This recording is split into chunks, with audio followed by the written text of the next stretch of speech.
اور وہ پیر ہونے کے باوجود نہ نماز پڑھتے ہیں، نہ روزہ رکھتے ہیں، نہ اتباع شریعت کرتے ہیں۔ وجہ کیا ہے؟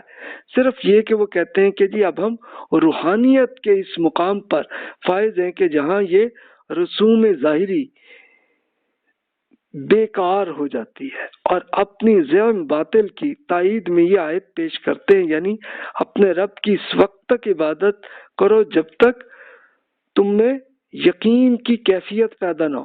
تو اس کے بعد وہ کہتے ہیں کہ جی چونکہ ہمارے ہاں یقین پیدا ہو چکا ہے اس لیے اب ہمیں عبادت کی ضرورت نہیں ہے، حالانکہ افضل الرسل غیر البشر سرکار دو عالم صلی اللہ علیہ وسلم آخر وقت تک نماز پڑھتے رہے۔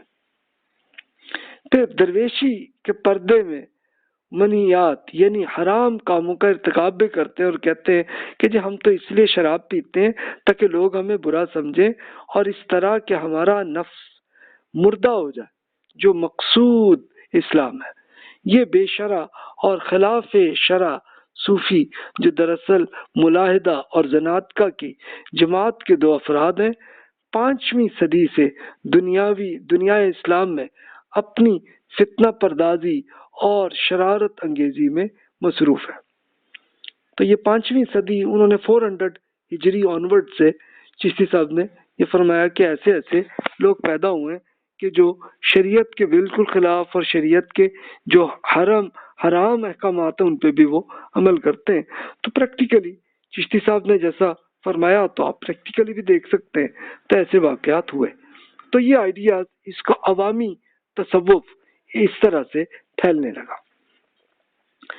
اب مزید ہم دیکھتے ہیں کہ اور کیسے کیسے آئیڈیاز آئے ہیں، تو یہ آئیڈیاز کچھ صوفی اسکالرز نے مزید کی ہیں، تو میں اب یہاں پہ اس کی ڈیٹیل آپ کے سامنے مزید عرض کر دیتا ہوں۔ یعنی آپ یہ دیکھیے کہ آئیڈیاز ایسے آئے، اچھا عام لوگ جو اتنے پڑھے لکھے نہیں تھے تو وہ ان کے مرید بھی بننے لگے، عقیدت بھی کرنے لگے، تو وہ معاملہ اور ایسا ہے۔ تب یہ دیکھیے کہ باطنیہ جو بالکل چھپا کے اپنے اپنے آئیڈیاز کو پہنچاتے تھے، تو ان کے تمام بنیادی عقائد کے بیسک ان کے جو جتنے آئیڈیاز جتنے تھے تو اس کو قرآنی تعلیمات کے خلاف ہیں، اس لیے انہوں نے سب سے زیادہ توجہ اس بات پر مبذول کی کہ جس طرح ہو سکے اہل سنت کو قرآن سے بیگانہ بنا دیا جائے تاکہ وہ غیر قرآنی عقائد کو قبول کر سکے۔ اس مقصد کے لیے انہوں نے سب سے پہلا کام تو یہ کیا کہ تصوف کا لباس زیب تن کر کے اور صوفی بن کر اپنے عقائد عوام اہل سنت میں شائع کر دیے۔ دوسرا کام یہ کیا کہ علم العداد ایجاد کر کے ایسے حضرت علی رضی اللہ عنہ سے منسوب کر دیا، ہر عدد کو خاص تاثیر کا حامل قرار دیا اور تعویذ طلسم لکھ کر عوام میں تقسیم کرنا شروع کر دیا۔ اس طرح عوام ان کے معتقد ہو گئے۔ اس کے ساتھ ساتھ قرآنی آیات کی نقوش مرتب کیے اور ان سے غیر معمولی فوائد منسوب کر دیے۔ چنانچہ کچھ عرصے کے بعد تصوف اور تعویذ لازم و ملزوم ہو گئے۔ ان صحابہ کرام قرآنی آیات پر عمل کرتے تھے اور ان باطنی صوفیوں کے زیر اثر مسلمانوں نے قرآنی آیات کو لکھ کر گلے میں ڈالنا شروع کیا۔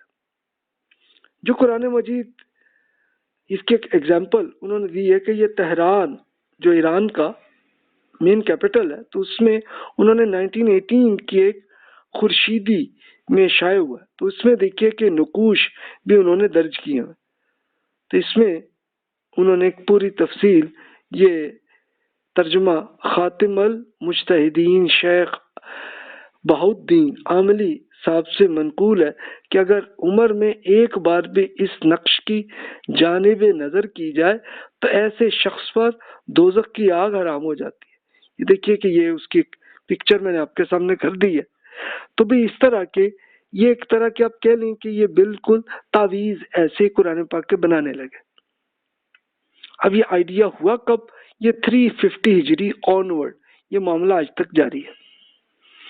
اور اس کے ساتھ پھر یہ مختلف یہ دیکھیے کہ یہ ہا لام عین یہ اس طرح جو بنا ہوا ہے، تو یہ ایک اس طرح کی تعویذ بنا کے اس کا آئیڈیا یہ منسوخ انہوں نے کر دیا کہ جناب یہ حضرت علی رضی اللہ عنہ کا علم تھا، وہاں سے ہم نے سیکھا اور یہ بیان کیا۔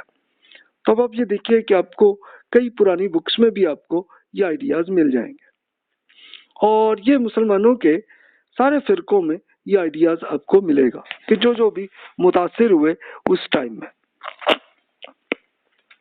مزید آپ دیکھیے اس طرح کے آئیڈیاز اور کیا آنے لگے کہ میں نے افادہ عام کے لیے یہ شکل بجنسا نقل کر دی ہے، تو اس نوعیت کی نقوش اس قرآن کی صفحہ 102 سے 110 تک لکھی ہوئی ہے۔ میں اس قدر عرض کرنا چاہتا ہوں کہ جب نقش مرقومہ بالا کے صرف ایک مرتبہ دیکھ لینے سے دوزخ حرام ہو جائے گی، تو قرآن کی تلاوت یا اس کے سمجھنے کی کیا ضرورت باقی؟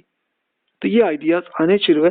اچھا، یہ صرف ایران میں نہیں ہوا بلکہ انڈیا میں بھی یہ دیکھیے کہ یہ جیسے امام الفن عبداللہ بن یافع یمنی صاحب کی ایک کتاب ہے، تو اس میں انہوں نے یہ لکھنؤ کے اندر یہ پبلش ہوا ہے 1885 کی بک میں۔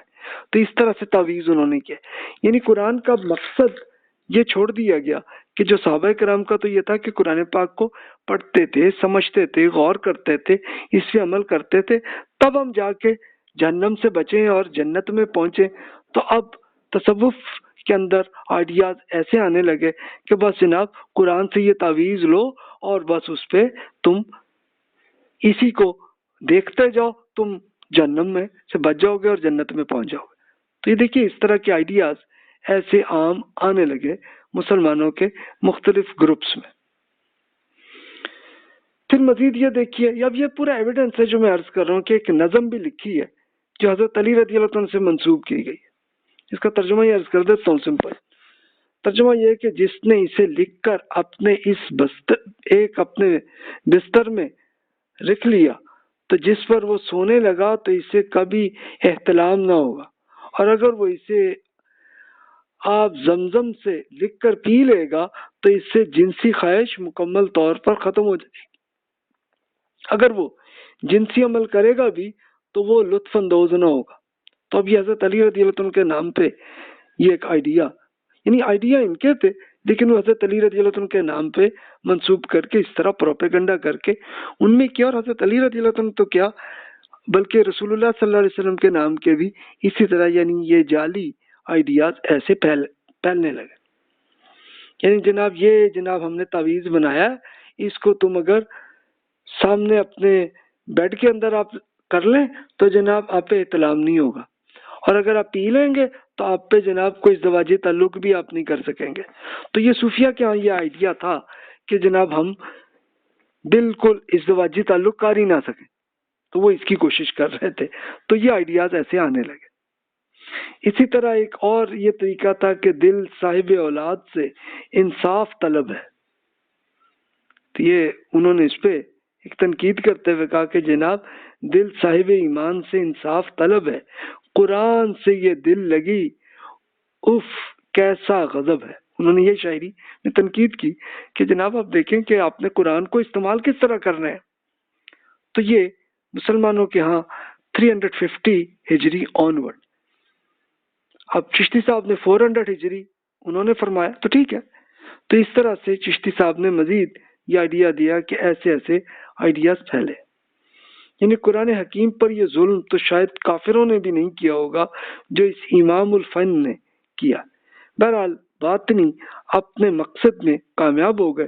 آج مسلمانوں میں قرآن کی جو حیثیت رہ گئی ہے اسے علامہ اقبال کے لفظوں میں بیان کرتا ہوں۔ اب علامہ اقبال صاحب نے چونکہ فارسی میں ارشاد فرمایا تو میں ترجمہ عرض کر دیتا ہوں کہ قرآن کی آیات کا اس کے سوا اور اب کوئی کام نہیں رہ گیا کہ موت کے وقت کی سختیاں سورہ یاسین پڑھ کر دور کی جائے۔ بس دین کا قرآن کا مقصد اصل یہ رہ گیا اور قرآن کو لوگوں نے پڑھنا چھوڑ دیا۔ تو یہ 400 ہجری سے لے کے اب تک 1000 سال سے یہ سلسلہ ایسے چلتا ہوا آ رہا ہے۔ تو یہ آیا، لیکن اس میں مزید امپروومنٹ بھی صوفیہ اسکالرز نے بھی کی، جیسے چشتی صاحب بھی ایک اسکالر ہیں تو انہوں نے بھی اس کی تنقید کر دی، کچھ اور لوگوں نے بھی کر دی۔ تو اس طرح سے کچھ امپروومنٹ کی بھی آئی، لیکن پھر بھی آپ کو یہ آئیڈیاز آپ کو پھر بھی صوفی اسکالرز کے اندر بھی ابھی مل جائیں گے. تو یہ ایک ایگزامپل ہے جو میں نے عرض کی. اب مسلمانوں میں عوامی تصوف کا جو تصور جب پھیلا ہے تو جعلی روایات کا پروپیگنڈا بڑا ہوا. اب یہ کرامیہ ایک فرقہ تھا، اس کے ایک آدمی تھے محمد بن کرام سجستانی صاحب. سجستان یہ آپ کا تاجکستان کے اندر ایریا، وہاں کے بزرگ تھے. انہوں نے ایسی ایک پروپیگنڈا کرتے ہوئے روایتیں کہانیاں وہ اس طرح سے کر دیں.